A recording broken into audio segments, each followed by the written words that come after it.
de que é algo moi difícil, bastante máis difícil do que realmente é cando están introyectados.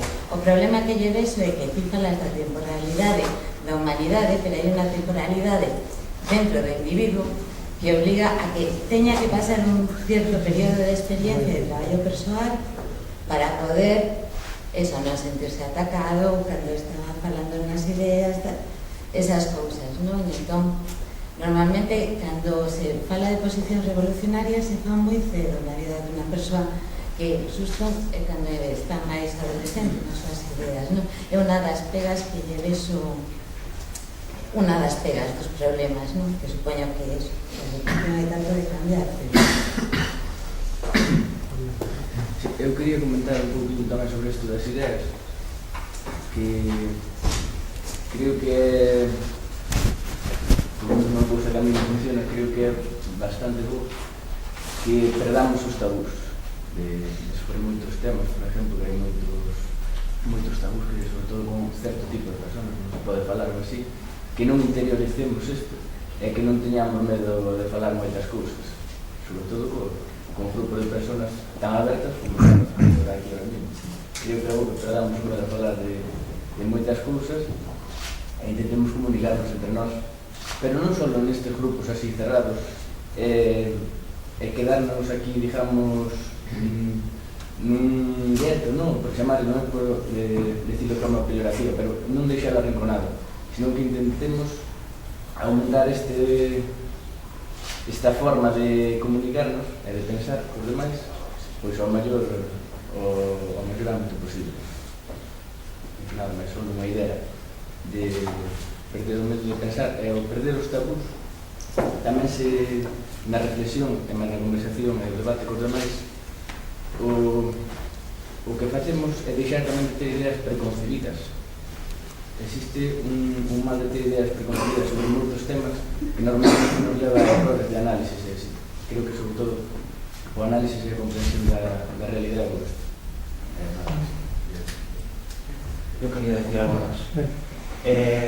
Felisa comentaba el tema de las ideas y me parece que es importante hacer todo el hincapié que sea preciso sobre esta cuestión, por el hecho de que realmente tenemos una carencia de ideas motrices o ideas fuerza que realmente susciten lo mejor en el ser humano, es decir, espíritu de lucha, sacrificio, abnegación, generosidad, cosas que realmente llevan a lo sublime de las personas a luego afrontar luchas. Es lo que prepara a las personas para la lucha, porque la lucha no solo es por así decirlo, un enfrentamiento directo con el enemigo de turno que tenemos delante, es también un enfrentamiento que requiere un estado mental, una preparación, en última instancia una concienciación. Cuando hablamos de revolución hace falta crear unas condiciones subjetivas que permitan a la gente afrontar esa lucha, ese enfrentamiento, y que sobre todo se pueda sacar de esa lucha y de esa concienciación que se tiene previamente logrado lo mejor del ser humano, que está ahí, está latente. Y en los momentos precisamente de lucha es importante que esto aflore. Y sobre todo por una cuestión también de fondo, que antes se tocaba, ¿no? Del hecho de que una revolución es algo muy serio, porque supone una ruptura con el orden establecido. Y en última instancia esto nos lleva a acabar con el Estado, como se ha comentado aquí un poco de refilón, y debemos tener presente que si el Estado existe es en gran medida gracias al monopolio que se hace de la violencia. Y el monopolio de la violencia, para romperlo, solo se puede romper en última instancia de una manera. No solo sirve con que nosotros cambiemos nuestras conciencias y de los de la gente, porque va a haber otras personas que no van a querer desarrollar esa transformación que nosotros podamos aspirar a realizar en nosotros mismos y en los demás. Y eso lo que nos obliga es a asumir un hecho, y es que una revolución, de un modo u otro, va a tener un componente violento. Y eso va a estar siempre ahí. Y la gente solo estará dispuesta a llevar la revolución hasta sus últimas consecuencias si realmente hay unas ideas que les inspiren a luchar por ellas, a vivir y a morir en última instancia por ellas. Si eso no existe, no podemos aspirar a ningún tipo de revolución, porque en el fondo lo que carecemos es de una moral de sacrificio, de desinterés, que realmente es lo que nos hace falta para que la gente se movilice colectivamente e individualmente, claro, para llevar a cabo estos grandes cambios decisivos y epocales. Y, bueno, non sei o que teñen que decir. Eu quero dicir que non creo que a violencia seja un prerequisito para a revolución, e que non temos por que estar dispostos nin a matar, nin a morrer por enfrentarnos ao Estado. O Estado, obviamente, para protegerse está disposto e ten un mecanismo, incluso un monopolio legal para exercer a violencia, mas frente a iso, a única alternativa que xa é máis alternativa do que contraatacalo con outra violencia. Espero que en parte sexa iso tamén o que algunhas ideas para facer iso que encima, non? En fin, estamos tamén no contexto do que está acontecendo en Turquía, no contexto dun Estado que se está rearmando precisamente para centralizar a súa capacidade represiva sobre a poboación nos próximos anos. Entón temos que tamén imaginar quais van ser esas estrategias tamén que falaba Marcos para enfrentar ese escenario. Había outra palabra aí, e se quere depois deixamos a Félix, ou esas dúas logo, sí. Era para falar sobre... Estabas ti primeiro, Xos. Que así, solo facía un comentario que acaba de decir o home este que acaba de falar en español, que él realmente está dicindo que claro, a violencia é unha cousa moi delicada, a violencia é moi delicada, pero él realmente non abocaba por iso, decía, él dice que en un momento dado, nas fases da revolución posteriores, non creo que abogara por a violencia de por sí, sino que decía, ou por lo menos o que entendín eu, é que se non se ten un fundamento moral e tal, cando chega o momento de que o Estado ataque violentamente e tal, pois, non sei, hai que ter unha moralidade de saber como actuar en cada momento. Eu penso, entendí iso. Non creo que abogara por a violencia de por sí, non por un fundamento moral que... Podería ser mesmo rechazar... Sí, podría rechazar a violencia, pero...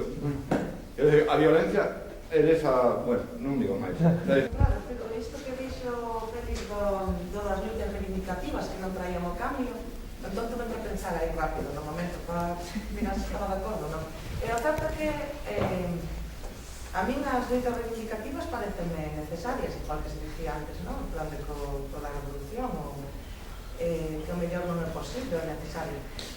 Porque moitas veces, cando pasaron, sí que ademais, claro, asocio isto que decías do error e a verdad, non? Moitas veces, cando se pasaron lutas reivindicativas nas que participaches, sí que che parece que foron un error, pero aínda así non podías deixar de facelas, porque aínda sabendo que ibas a salir mal parado. Hai veces que non te podes estar calado ou aínda sabendo que non vas a ganar, que é necesario facelas.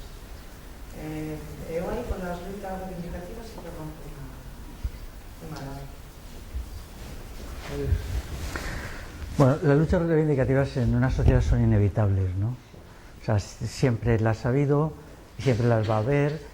En determinadas condiciones pueden jugar un papel positivo, tiene que haber organizaciones que se ocupen de ellas, pero muy a menudo sucede que se sobrevaloran su importancia.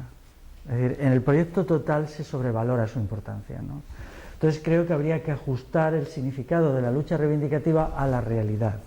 Ha habido muchas luchas que no han servido para nada, ¿no?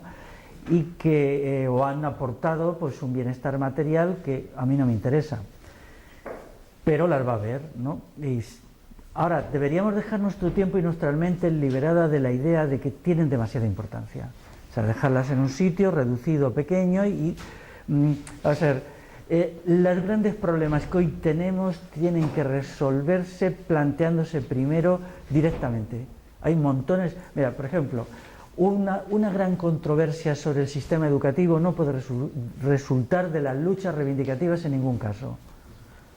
Tiene que ser de unos problemas muy graves que no están en la lucha reivindicativa y no podemos limitar la una por la otra.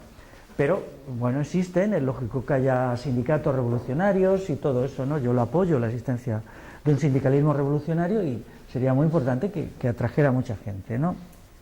Bueno, lo dejo ahí, ¿no? Respecto a la cuestión de la revolución se define sobre todo por su programa, por el qué, no por el cómo.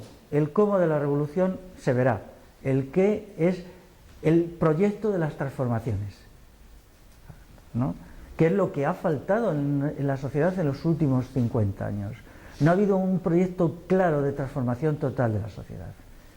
Y eso es. Luego el cómo es bastante confuso porque, en fin, no tenemos un conocimiento ni siquiera aproximado de cómo podría ser un proyecto de transformación social hoy. Yo por lo menos no lo tengo. Bueno, lo de perder los tabúes estoy de acuerdo, no se puede considerar que ciertas cuestiones no pueden ser planteadas, todo debería examinarse, ¿no?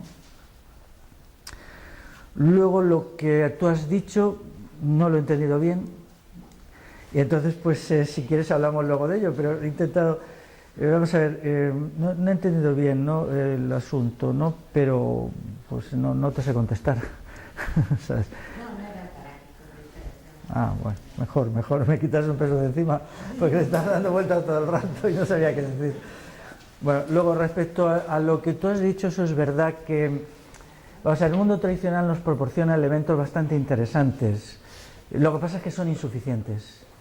O sea, hoy la sociedad tiene una complejidad que, aunque el mundo tradicional nos inspire y nos aporte cosas, ¿no?, son insuficientes. También hay que considerar que el mundo tradicional fue destruido y vencido por la modernidad, ¿no?, que el mundo tradicional cometió un error decisivo, que no quiso destruir a sus enemigos. Por ejemplo, las sociedades campesinas de la península ibérica nunca se plantearon una sociedad totalmente libre del Estado. Siempre ahí mantuvieron como una conciliación y al final el Estado las destruyó, ¿no? Entonces, eso, ¿por qué lo hicieron? Había fallos fundamentales en estas sociedades. Hay que tenerlo en cuenta. La gente que crees, me dicen, tú las defiendes, cuidado, solo hasta cierto punto. La prueba es que estas sociedades, por ejemplo, Galicia todavía hace 50 años la mitad de la población era agraria, hoy es el 3% solo. La gente se fue de las aldeas, no la sacaron de allí con una a punta de fusil, se fue porque quiso en gran medida, porque se dejó engañar o por lo que sea, ¿no? Entonces tenemos que ver los dos lados, el lado bueno y el lado malo, ¿no?, para buscar un proyecto de futuro que recoja el lado positivo y evite el lado negativo. Y, bueno, pues, la educación, pues lo que tú decías, mira, toda innovación social es perseguida. O sea, nunca, y eso nunca va a pasar, ¿no?, que la innovación, las ideas nuevas nunca van a tener una recepción nueva, ¿no? Tenemos que recordar que Sócrates es asesinado por la sociedad ateniense, ¿no? Entonces eso es una constante de la historia, ¿no?, y tenemos que estar preparados para eso, saber que si decimos algo que es razonablemente bueno, va a tenerse que abrir camino a través de mucha resistencia, mucha incomprensión y tal, ¿no? Eso es una parte del desarrollo de las ideas. Luego el sistema educativo, pues el sistema actual no vale nada, es un sistema de destrucción de las mentes y tenemos que reconstruirlo de arriba abajo, ¿no? Creo que eso hay un acuerdo bastante importante, ¿no? ¿Cómo? Pues es difícil saber cómo, ¿no?, pero algunas cosas sí sabemos, ¿no? El sistema educativo no es un sistema educativo, es un sistema adoctrinador. Y ahora ya ha pasado a más que adoctrinar, a destruir a la gente. O sea, era adoctrinador hasta hace 25 años, ahora ya ha dado un paso más, ¿no? El sujeto es destruido, mientras que antes el sujeto era meramente adoctrinado. Adoctrinar es malo, destruir es peor. Y es ahora, el sistema educativo actual está en su momento máximo de destructividad, pero dentro de 10 años, si no hacemos algo gordo, será todavía peor. Y la prueba está que hoy la creatividad intelectual ha desaparecido de las sociedades occidentales. Yo tengo en mi blog colgado un artículo que lo explica a partir de unas reflexiones de un biólogo o no sé qué, ya no me acuerdo qué es. El tío dice, en los últimos 30 años no ha habido ningún descubrimiento importante cualitativo en la ciencia. ¿Por qué? Porque la creatividad ha sido anulada. Entonces, un debate sobre cómo recuperar la creatividad intelectual que ha salido por aquí, por ejemplo, esta amiga que lo ha planteado, que se ha ido, ¿cómo podemos hacer que nuestras mentes creen y no simplemente copien e imiten? O lo que tú has dicho también, ¿no? ¿Cómo puede cada ser humano tener una mente creativa y no una mente solamente imitativa?